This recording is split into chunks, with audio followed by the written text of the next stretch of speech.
So the team's looking good. Imperious, quality players, working well as a unit, and it's going to take a whole lot to knock Man City out the competition this season. So, with that being said, guys, we're going to move on to the final match of today's roundup, and that game is between Internazionale Milano and Liverpool FC. Guys, I did predict Liverpool to win this game. For those of you guys who were in the live stream on Monday night, you could go back and check. I predicted Liverpool to win this one. I can't remember the score sheet, but I predicted them to win by multiple goals and to set up the tie nicely, and the second leg at Anfield, where Liverpool most likely, would not lose that game. You see what I'm saying? And it would be enough for them to go into the quarterfinals. But look, it was a good game. It was a very good watch. For me, in the 75th minute, Salah 83rd, but it was a good watch, man. It was a really, really, really good watch. You got to give it to Inter. You have to give it to Inter because I think they really kept Liverpool honest, and they were in the game all the time up until they conceded the goals in quick succession. And I think after they conceded the first goal, their heads kind of dropped. I think they were disappointed that they conceded that goal. It was pretty much against the run of play as well, and it deflated the Inter team. It really, really knocked the stuffing out of them, because at that time of the game, I was like, damn, Inter have Liverpool on the ropes here. They got Liverpool on the ropes. But look, let's backtrack and let's just take a quick look at the lineups right now, right? Handanovic in goal for Inter, along with Skriniar, De Vrij, and Bastoni. Solid backline, I gotta say, and they kept Liverpool at bay for the most part, where the Liverpool chances, why they were put off. They did a great job. Dumfries, I think, had a fantastic game along with Perisic over on the left wing there. Vidal, Brozovic, and Çalhanoğlu, who did hit the crossbar. He came the closest to Inter scoring in the match. Lautaro Martinez and Edin Dzeko, they labored on during the game, and I think their lack of pace actually hurt them on the day, because if these guys had a bit more pace, I think they could have punished Liverpool in this match and possibly win it. So for the Reds, Liverpool, Jurgen Klopp chose to go in with Jota, Salah, and Sadio Mane. Jota, Salah, and Sadio Mane. Let me make sure I say that right, because I don't know why I think I said Mane's name before. Harvey Elliott starting in the Champions League there. Fabinho, who's been in good goal scoring form, and Thiago Alcantara. He had Andy Robertson, Van Dijk, Konate, and Alexander Arnold with Alisson Becker in goal. Look, I think one reason why I think Inter had so much of the ball and they were so threatening going forward is I think they were actually doing very well in the middle of the field, because when you look at Elliott and Thiago, you don't have much in terms of defensive cover there. Thiago, he does try, but these guys are not strong defensively. You only have Fabinho there to help out Van Dijk and Konate, and I think they did a great job to keep Inter at bay and keep the chances to the minimum. But Inter did look bright, though. They really, really look bright on the day, and I gotta give it to them. This game could have actually went any way. It could have went any other way, but I think Inter, they weren't decisive enough. They weren't clinical enough in the final third, where they did get 9 shots off, none on target. They had 46% of the ball. They had a lot of the ball. They had 7 opportunities from corner situations as well, not being able to take any. And they had a chance just before Liverpool went down the other end and scored. Look, Liverpool, they did have the few look-ins. Sadio Mane had a couple chances. not taken, and for the most part, they themselves were actually wasteful for the majority of the game. For the times when they were in the final third as well, where they only ended up having 2 shots on target, and those were the 2 shots that went into the back of the net. And from open play, they of course they didn't score. They scored these goals from set piece situations, and you have to give Liverpool credit here. You really got to give them credit because Inter are playing some good football right now over in the Syria, and Liverpool also doing well in the Premier League and have done brilliantly in the Champions League. Right, Liverpool have won every game in the Champions League so far. Right, and look, it just shows the gap between these leagues though. Inter at their very best, I think Inter were playing some damn good football on the day. And Liverpool, they weren't that impressive if you ask me. Liverpool, it wasn't like the typical Liverpool performance that you see week in, week out, where, the last 2 results have definitely been scrappy wins, but that's also the hallmark of a very good team where even when they're not at their best, they still find a way to get over the finish line. And that is exactly what happened on the day, and especially when Firmino scored, because they did have their chances from corners where they had 7. They did have a lot of free kicks as well. Trent Alexander-Arnold wasn't able to capitalize there. But that goal, let's talk about the goal. First half, I think it was very even in the first half. But in the second half, Inter came out. They looked really good, and they had Liverpool on the ropes, man.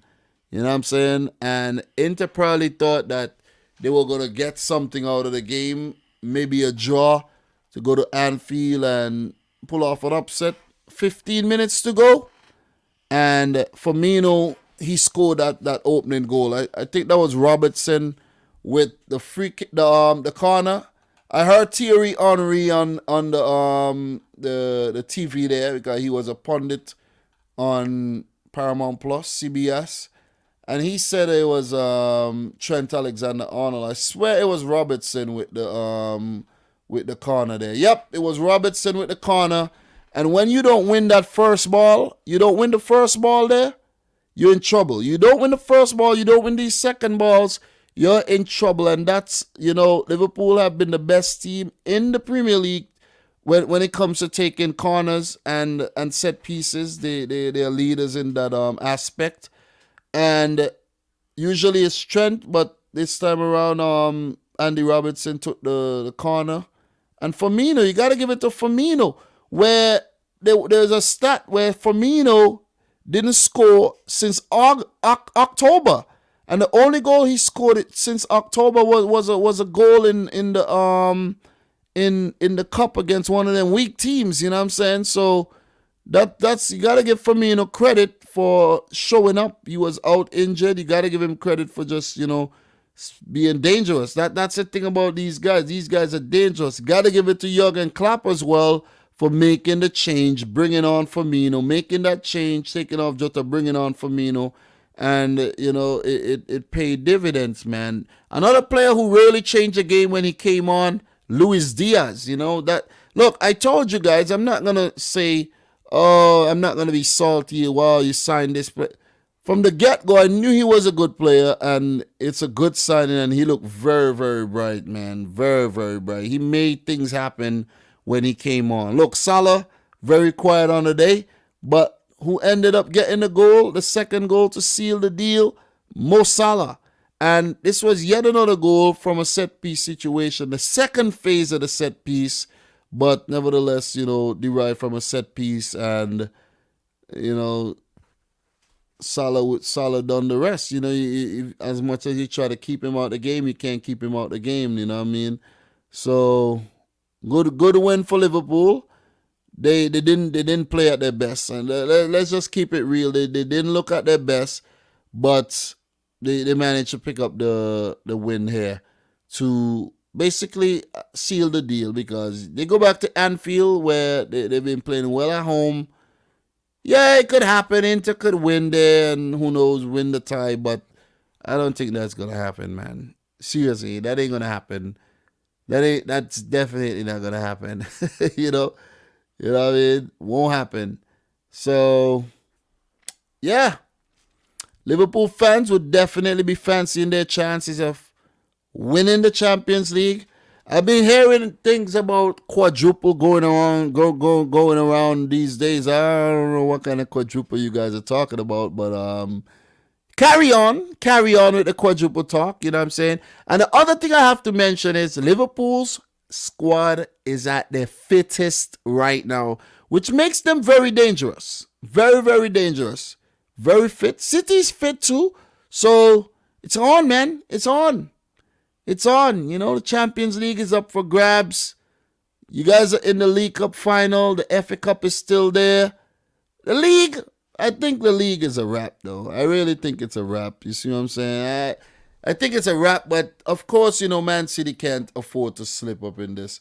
But look, Inter, I think, you know, that those goals knocked the stuffing out of them within 7 minutes, and they just couldn't come up with anything in reply. Not at all. It would take a mammoth effort for them to overturn this 2-0 deficit, and Jurgen Klopp must be a happy man with this result, and Liverpool would look to, you know, just continue, you know, staying focused.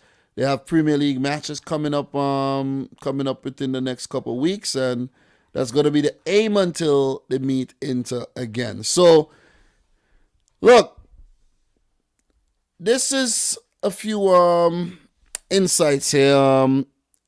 We have one saying Inter will play tonight a Champions League match in the knockout stage for the first time since March of 2012 against Marseille. Also back then in the last 16. Aged 18, 318 days. Harvey Elliott is the youngest ever to start a European Cup, a Champions League match for Liverpool, excluding qualifiers, overtaking teammate Trent Alexander-Arnold, who was 18 years, 354 days, versus Spartak Moscow in 2017. I think Liverpool gives Spartak Moscow about 7 in that game, if I'm not mistaken. Salah is the second player to score against both Inter and Milan in the same UCL season after Peter Crouch in 2010-11. So, yeah, that's pretty much it. Off the bench here for Liverpool, you saw when Klopp made the Firmino change, the Luis Diaz change. I think it was a triple change, Henderson, Luis Diaz, and Keita. That really changed the game, though, you know. So credit goes to Jurgen Klopp. These are things that we have to notice in games, you know. These are things that are catalysts that change matches. And you see, Liverpool made their substitutions. Look at that. Liverpool made 4 subs before Inter made 1, which shows that Jurgen Klopp, he gauged it. He made the changes at the right time, and you have 4 fresh players coming on before Inter could make 1 change. Of course, that is where the game swung. You see what I'm saying? That is indeed where the game swung. Right there. That was the reason why Liverpool were able to go on and score those 2 goals. Inter brought on Alexis Sanchez, you know, snake boy Alexis. James Milner came on for Thiago. Matteo Darmian. These guys, listen, these guys are washed up, man. You know what I'm saying? Roberto Gagliardini for Vidal and Andrea Ranocchia for Stefan De Vrij. And there's also Federico Di Marco for Alessandro Bastoni. Look, these guys are washed up. I know Inter doing decent. They're the defending champions and everything, but they never stood a chance against Liverpool, in my opinion. And as you see there in the graphic there, tonight's success was Klopp's 50th UEFA Champions League win as a manager, becoming the 8th coach to reach a half-century of victories. Congratulations to Klopp and Liverpool for moving on to the last 8. It's a wrap. This tie is done. It is over. It is over. Big up to everybody in the house right about now, man. You guys are the real deal. Look, if you have any questions for me, let me know. I will definitely appreciate that. But these teams meet again, I think, on March 9th. So let me just get that right for ya. That second leg would actually be on March 8th. That would be on March 8th. Inter have 4 games in between and Coppa Italia game and 3 league matches. So yeah. So let me actually see what's going on with Liverpool there in terms of their matches before that. So in between that, Liverpool do have Norwich, Leeds, they have Chelsea in the EFL Cup final. They have Norwich in the 5th round of the FA Cup, and they do have West Ham United.